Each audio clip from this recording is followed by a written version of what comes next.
Welcome back to the channel, guys. I'm Jay Stat. I'm bringing you another Yella Beezy video. There have been some developments. It seems like he's gotten a reduction in bail and some more things. Let's get into it. Okay, man, we already know that Yella Beezy's bond was set at $2 million. And if you didn't know, now you know, man. Yella Beezy had a court proceeding today, a bond hearing to be exact, man. And in that bond hearing, man, we find out that there's a secret witness in this case testifying against Yella Beezy. And he's pretty much saying that Yella Beezy paid $40K to Keywan White for the execution of Mo3. It is interesting. I'm going to let y'all get to it. This is Getty Radio. Let's To start, before I forget, the state did run a complete criminal history of the defendant, including both juvenile, misdemeanor, and felony criminal history. That information was ran yesterday. The court may notice that in State's Exhibit number 5, the PSA from Dallas County Pretrial Services, that there is an affirmative when asked about prior convictions. I believe it specifically mentions felonies.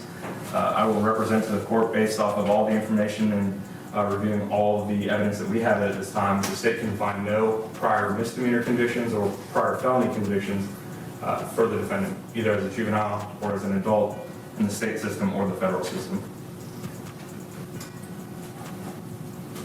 We would also proffer the following information, Your Honor.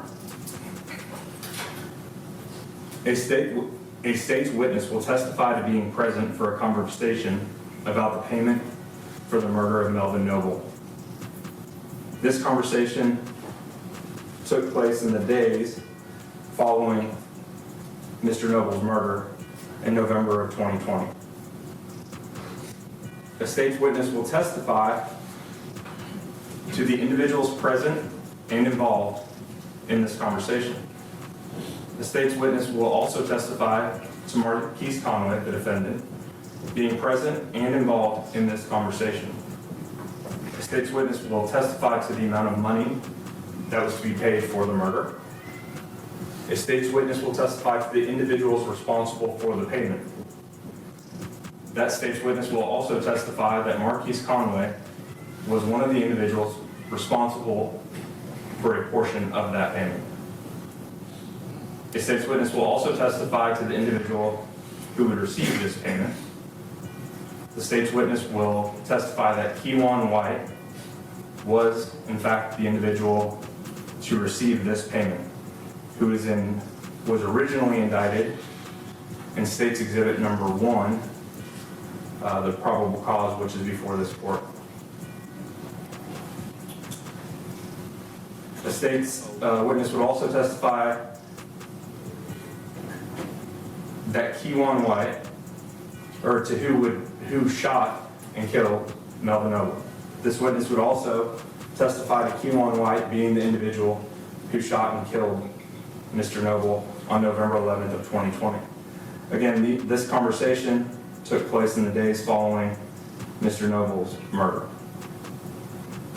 The state has also had an opportunity to review bank records of the defendant, Marquise Conway. These records would show that the defendant drew $40,000 in the days following the murder of Melvin Noble. And for the record, that was a cash withdrawal. These records would correspond to the exact amount which the state's witness would testify to. In reviewing these records, the state also became aware and believed that they would show that the defendant had anywhere between $800 and $900, but more specifically, $870,000 between a checking account and a savings account with one particular bank. 370 of which was in a checking account, a little over 500,000 which was in a savings account.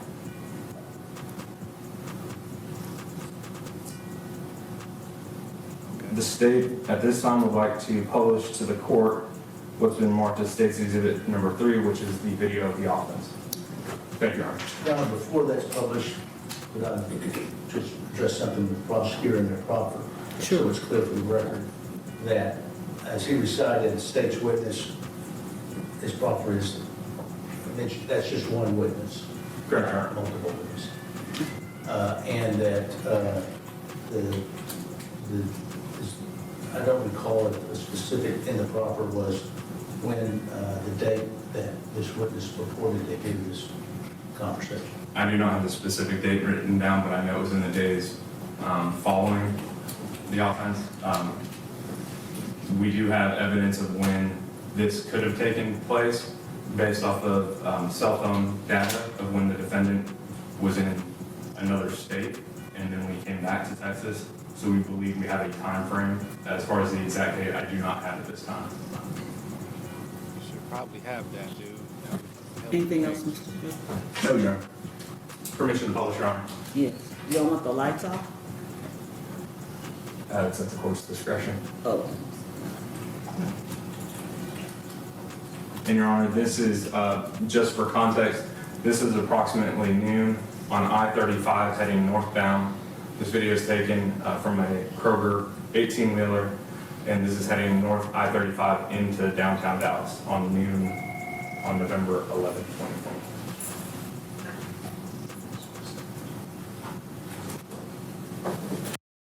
Okay, now this is footage that has just came out. Well, it's being presented in court as we see, but this was new. Here we go.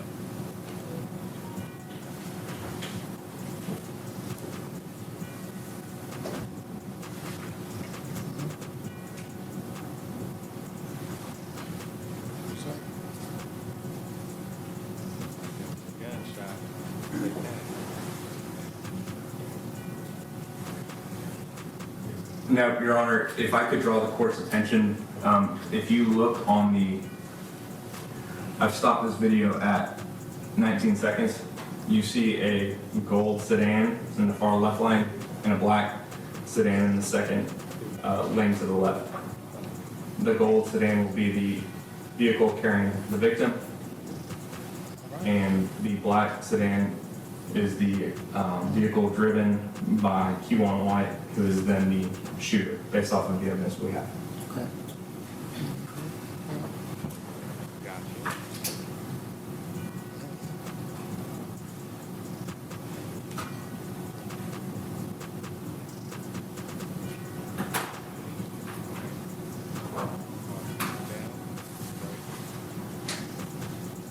This part confused me. I already seen it. Gets out. Somebody said on Twitter he was looking for his pistol.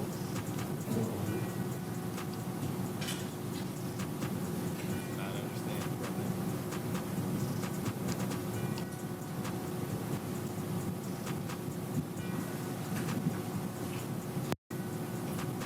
Not understand.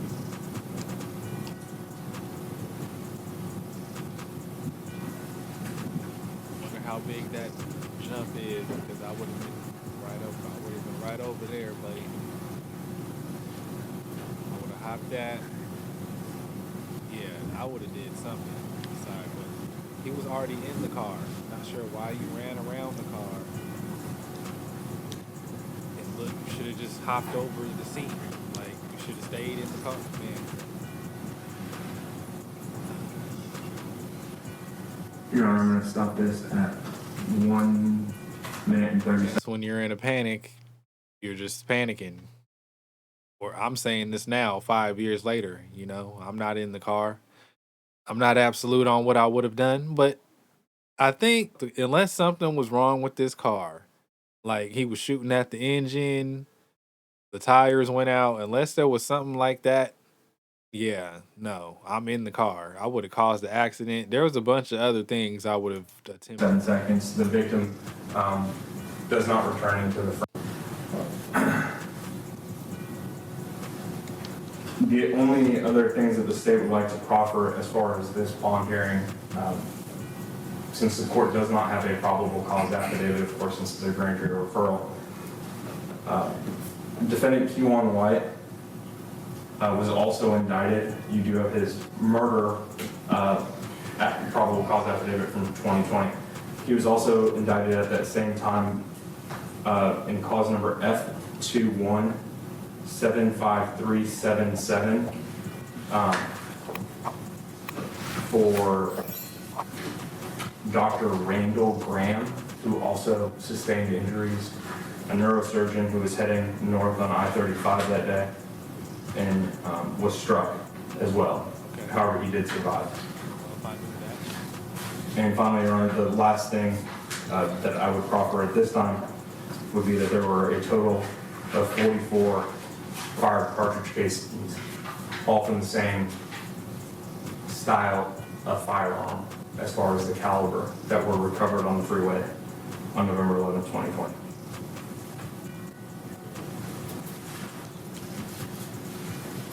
And at this time, Your Honor, state the rest. All right, we're going to leave it right there. Y'all let me know what y'all think about this video, man. Listen, Yella Beezy in court for a bond hearing got his bond reduced to $750,000. But what we just played here was what the state has against him, man. And pretty much, man, the state has one witness that overheard a phone call with Yella Beezy speaking about the payment to Kewan White. Remember, this person, this secret witness that's in this case that's testifying against Yella Beezy, it ain't Kewan White, it ain't the shooter. The shooter ain't talking. You understand what I'm saying? But this person claims that they overheard a conversation between Yella Beezy and somebody else talking about the $40,000, and they said that Yella Beezy was actually present during that conversation, man. And I will say this, man, if this is true, let's just say if this is true, man, Yella Beezy gotta be foolish.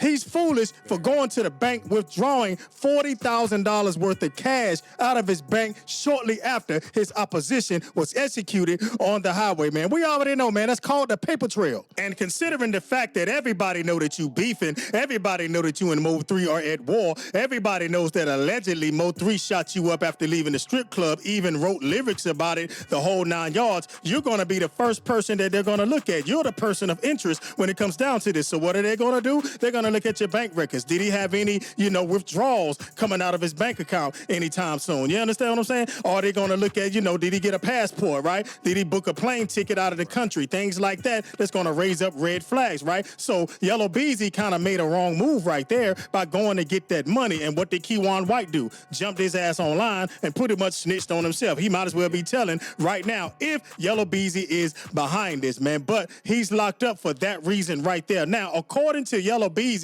attorney, they feel like they don't really have anything on Yella Beezy, right? Which is why the bond was reduced, right? Because all they got is that one witness, that one person that's pretty much saying, hey, they overheard a conversation. That's hearsay. That's not enough to lock somebody up. That's not enough to, convict somebody. Now, we don't know what this witness is. We don't know who the witness is. We don't know what the witness is going to say. All we do know is that witness is not Kewan White. Now, is it the baby father of the person, that Mo3 was sleeping with? We don't know. But obviously, they do have somebody that's talking in this situation, man. And I will say, man, as egregious as that murder was, man, I wonder why the federales didn't pick that up, man. Why is this not a Fed case, man? I always thought this Mo3 thing was going to end up in the Feds. Do you think the Feds didn't pick this thing up because simply there's not enough evidence, man? There's not enough to lock down Yella Beezy as the man who put the bag on Mo3's head, man. They really don't have a lot of evidence when it comes down to this situation, man. They only got one witness, and you got to think about it like this, man. It took 5 years for them to grab up Yella Beezy. And I can understand if they had like 5, 10 witnesses, they got a slam dunk, they got a smoking gun, things like that. But they only have one witness, and that witness is pretty much hearsay. It ain't really nothing solid when it comes down to that, right? And that's what Yella Beezy's attorney struck back at them with. He pretty much said,